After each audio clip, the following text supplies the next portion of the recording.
Trời, đây đúng kiểu đi ăn đùa với sâu luôn á.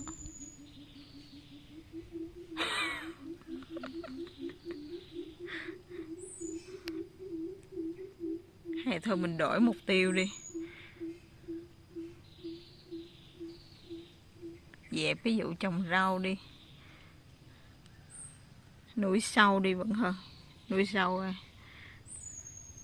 Đổi mục tiêu đi.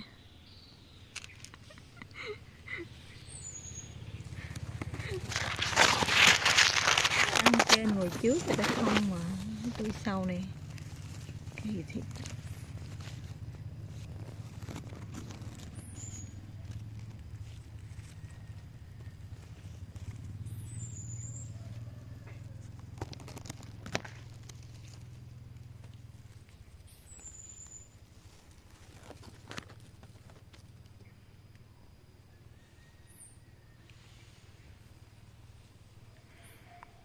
Vô nồi.